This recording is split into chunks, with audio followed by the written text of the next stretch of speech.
welcome to this episode of Prescott Gallery of Homes. I'm your host, Steve Irwin, and today we have Donna Goldsmith. Hey, Donna. Hi, good to be here. And Scott Armstrong. Hi. So Donna, what did you bring us today? Well, I thought we'd talk about presenting the listing agreement to the client. Scott and I've done a little working together, and I think it's important to kind of establish some criteria for how you go about sitting down with a client, how you present yourself, and kind of how you walk them through the contract. So, well, before you get into that, I want to comment on something because I think you're misleading people. You do a lot of listings together, not just some. Okay. So you got the hotel listed. yes. Up in Seligman. Tell me about that. Well, it's a 30-room, nice little vintage Route 66 motel.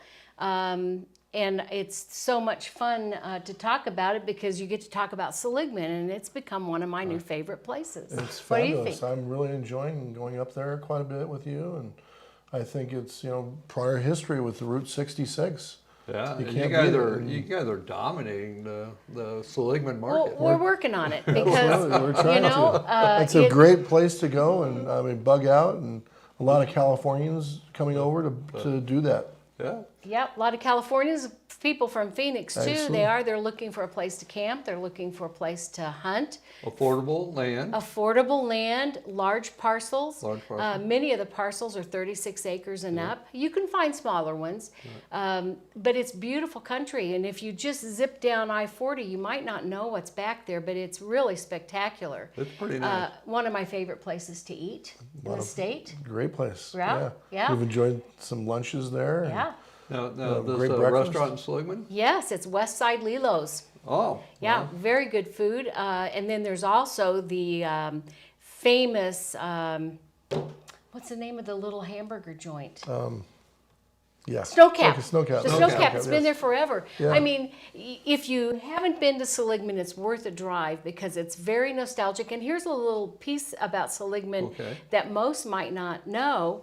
If you have any young children or grandchildren in the family, they might have seen the movie Cars, Pixar's film. And Seligman was the town that was sort of Modeled after? yeah, that's what they modeled after. So they have they have lots of vintage cars, and they have old car shows, and they have some kind of a car run, and now anyway, there's fun. caverns there too. Have you noticed The that? Grand Canyon Caverns. That's Yeah. right. Have you Yeah. been there? No. I took my dad there a long time ago. It's an unassuming looking building, but you take an elevator. It goes like a mile down underground, and you have these underground caverns, just like Kirshner Cavern or Yeah. Kirshner Cavern. Oh, beautiful. It's beautiful. They have a stockpile of World War II Army supplies Oh. has not been touched since like the 1940s. Wow. And so it's something to go see. Yeah, we'll have to Interesting. take that We'll have in. to Absolutely. Yeah. Where is that actually? It's you're just right going off to the main, Grand- right off the highway. When you turn in to go into town, you'll see a little sign, beer off to the right. Oh, interesting. Yeah, Okay. they charge you a little fee to get in, but it's quite nice. That's fabulous. Well, Because some you're of- so close to the Grand Canyon right there, too. That's right. I didn't realize this, but there's over 2 million visitors a year that go there. Yeah, the West It's quite- End. To the West End, yeah. yeah, absolutely. And that's where the skywalk is. Right, exactly. Oh, Never I been have there not either. done. Have you done that? It yet? looks No, like a pretty neat I thing don't to know do. that I'm walking out on that thing. I'd be a little leery. Right, But exactly. Seligman is situated. Their claim to fame is that they are the how do they phrase it? The historical. They're not the beginning point of the Route 66, Right. but when they built the I40 and the traffic all got diverted, it was devastating to that town. Right. So they really petitioned, and they are the beginning of the longest stretch of Route 66 that still exists today. Oh, and in its original form. Yes. So if Oh. you get on in Seligman and you drive and it takes you up through Peach Springs and Oatman, and so you have it's well over 100. It's close to 150 miles of original Route 66. Wow. And it starts in Seligman. So there are lots of people that go there. So I think it's the gateway they call it, or the something gateway, like that. something like that, yeah. But hey, we've got the place for you to stay if you go to Absolutely. Seligman, and better yet, Got you a might hotel. want to invest in a vintage motel. Yeah. They called them motor inns, I think, back in the day. Right, correct, yeah. The rooms are clean, very well kept, and lots of foreigners visit there. Yeah, very nice. So, you know, they can go to south end of the Grand Canyon, the west end of the Grand Canyon, Right. Kartchner Caverns. Anyway, lots of good places. Right, right. Absolutely. Now, you Beautiful. also got some property listed on the south side of I-40. Yes, the south side of I-40 is beautiful, and 40-acre lot I have listed, and we have a home, a beautiful 2,500 square foot home. Now, the interesting thing too is these homes are almost all on solar Right. and hauled water. Right. Occasionally you find a well, but once you get past that mental barrier, they've got that down pretty good. The solar systems work great, and the wells are close by. Sierra Verde Estates have 2 wells Right. for their residents to get their water from, and of course people will haul. Yeah, And actually, we might have just picked up a listing today on a home that has a well, Yes, which is pretty neat. wow. So That more will to come be- on that. yeah, that'll be easy to sell. Absolutely. Yeah. So anyway, we're becoming quite fond of that corridor, and if anybody has any interest in Seligman, lots, houses, whatever, give us a call.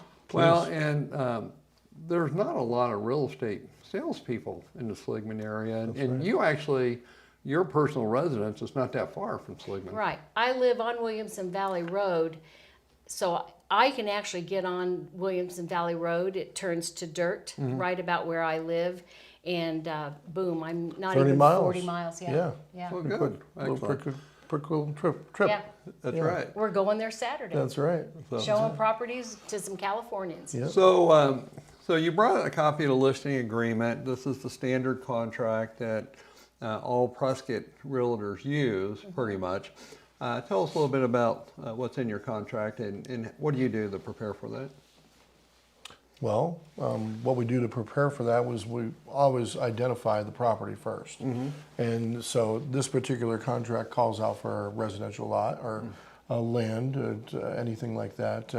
A home, I'm not too sure which contract Well, this this is a home. It's Oh, just this a is a home, okay. It's just Okay, not one of just a ours. reference, Just a okay, good. reference. Right, and so what we do is identify, obviously with the homeowner, typically, you know, we go meet with the homeowners, find out all the different things about the home, what it has to offer for our clients that are going to be purchasing or selling. And we just do the rundown with them, and it's a pretty simple form, really. Takes about 5-10 minutes to review. And, Well, it's funny, when I started in real estate, our listing contracts, I believe, was 1 page yes, with about 4 onion skinned copies underneath, one Right. for the client, one for the broker, one for the agent, one for the office. And now we're up to 6 pages on that listing contract, so we've gotten a a little bit longer to sophisticated. review. A little bit longer, Exactly. yeah. Absolutely. So, so you have the listing contract. What's in it? Well, okay. I think one thing too, you make Mm-hmm. sure you're prepared when you go to a listing appointment, and that's not only knowing as much as you can about the property Mm-hmm. and the homeowners that are looking to sell, but also knowing your Location. contract, location, Location. but also your contract so that when you sit down with them, you can be fluid in explaining it. And then you have to, one thing I learned many years ago is you treat people as if they know everything, Right. but you teach them as if they know nothing. So you never want to be insulting and act like, well, you know, you don't know what this is. Right. But you better know what it is. That's right. So that as you go through the contract, you can offer a good explanation and make sure that any questions they might have, Correct. we answer, right? That's right. Well, So- and, you Find know, out all the different. a all the big part information. of that is when you go to the appointment, I find that many agents aren't exactly aware of what's going on in the market. And so it does the seller no good if you come in and list it for the wrong price. Exactly. So you have to know what's going on in the market, and you have to have a good marketing plan. So let's walk through this listing agreement you have here. Okay, well, this is a residential listing, so we've got that box checked. And we're gonna talk about the exclusive right to sell. Okay. We have the property address, so we want to identify that, and then we also pulled the legal description. And then I'll let you talk about all this in here that we're going to identify. Well, obviously, you know, you go down and break it down to the terms and the condition that the property's in. And then it also calls out for, are you going to convey the washer, dryer, refrigerator, all that kind of stuff. So we have checkboxes for that. Well, that's a good distinction. A lot of homeowners don't realize that if it's physically attached to the house, it usually conveys with the house. Things that are not are considered personal property, like the stove or a freestanding range, a microwave, a dishwasher, washer and dryer, refrigerator. Yes. Right? And so those are all personal properties, and if you're going to add that into the sale or the listing, then you have to identify that. That's right. And so that's a good point. Yeah. Then it goes on to explain the terms of the listing that we put in there always. Typically, we'll like to take a listing for 6 months or longer, just because of the marketing time that we have to get it into the systems and that kind of thing. Sure. It's an intensive situation usually, so we like to get it all done. And then this goes into the listing price actually, so it quotes the price, which we agree on prior to. So let's talk about that. Right. So when you're determining that listing price, it is kind of nice to know what they think they're going to get for their home, and then educate them on the market. So we always do a report, an RPR, and we take that with us, and we will take the time to go over that with them to make sure that they understand why, when we recommend a price, that's why we recommend it. That's right. Sometimes we have to do a little counter selling on what they think it's worth, and educate them that yes, maybe you did put a fresh coat of paint, and maybe you think the view is spectacular, but these things are important to you. They may not be important to somebody else, so it's hard to put a value on a lot of those things, right, Scott? Absolutely. Yeah. Well, and if you missed a mark on the price and you do get an offer, it may not appraise if it has to have an appraisal. That's right. Right. So, and it's really not great to put a high price on to try and satisfy them and then have it sit on the market and sit and sit and sit. Right. I used to have a saying a long time ago that it's great to be the second agent on a listing. Yeah. Because then the sellers realize that they overpriced it, the first time. Right. And so you really do get a better purchase offer if it's positioned on the market correctly in the beginning. And it's not a bad thing either to explain that everybody wants to feel like they got something. Right. So the sellers want to make sure that they feel like they got a pretty good price. That's right. But the buyer's going to want to feel like they got a good deal. Right, absolutely. So you kind of want to set the stage of we want to all be really realistic here. And of course, as sellers agents, we're going to do the absolute best we can to. I messed with the microphone, didn't I? Well, you just touched it. Oh, okay. So But anyway, it's important to establish that. I think that the home's worth what somebody's willing to pay for it. Well, and you bring up a point I think we didn't mention before, is that when you do this type of employment agreement, a listing agreement is an employment agreement, that you're actually saying that you're only going to work for the seller. And you have to work to the seller's best interest. And I think a lot of buyers are not aware that the listing agent works just for the seller. Right. There are situations where they can work for buyer and seller, but then you're not working to the best interest of anyone. You just have to be honest and open, and disclose what you know. But this particular agreement is just for the seller, saying that not only you, but all the agents in your office are working for that seller. Correct. So. Well, anything else on here, on this page, that you think we should touch Well, on? let's talk about the fees, what the fees are that's for our important. sellers. Right? Yeah, And so there's a cost to selling your property. Yes. We don't set prices. We could set prices in the office. We choose not to. But as an industry, we negotiate our fees individually. Right. So what do you normally negotiate? Typically, it's a 6% commission, unless it's priorly negotiated out, beforehand. So on this kind of a deal, it would be a 6%, which it does show 5%. So I think we had previously negotiated a deal with this. Yeah, this really isn't ours. Exactly. This is really Exactly. That's right. But I will tell you this, I think you have to be prepared at this meeting to also tell that seller how you validate what you charge. Sure. Right. I've never I don't believe in making apologies for charging for what I do for a living. Right. I feel like and Scott, we're very professional. Yes. You've got 36 years experience doing this. 36 years, yes. Yes, sir. And I have many years too. So when we go to work for somebody, we're really going to give it our all. We're going to be very honest. We have tremendous integrity, and we're going to get the job done. That's right. So to do that, there's a lot of liability, isn't there, Steve? There's quite a bit. And we want to make sure that we're covered there as well. But when we establish our fee, it's because we really think we're worth it. Sure. I don't like to discount. Yes. Because to me, that's saying I might not give you 100%. Well, I think the old saying goes is that if you're quick to give your money away, Yeah. how quick are you to give the seller's money seller's away? money. Exactly. Yeah, that's Now, right. I do understand, and I know you are in a position where you've had a lot of clients who've come back time after Well, time. most of our business is Yeah. repeat claims. And repeat clients, I think they warrant a bit of a discount. They get a benefit. Yeah. So anyway, Or if they're doing multiple deals, which we do. Multiple deal deals. with that, Now, I have seen where when we do some really expensive property, we'll make an adjustment for that too. That's right. So it just has to work for everyone. exactly. So- So Now the other thing is what do you do with that whole commission if you have another agent involved? Then Well- it's worked out between the agents typically, and Yeah, so. you co-broke. we Correct, co-broke. right. So we And co-broke so- and it'll be split customarily 50-50. Right. Right. Because we're both putting in the same kind of effort Sure. and pushing the property forward for our sellers. Exactly. Oh, very cool. Yeah. All right. So what else we got? Okay. So that's this section down here. Oh, and then we do have a customary fee that's split with a different broker if they do bring in the deal. Right. Then we customarily split the fee half-half. So Okay. Excellent. Right. Very good. in this Okay. case, it's 2.5%. Yeah.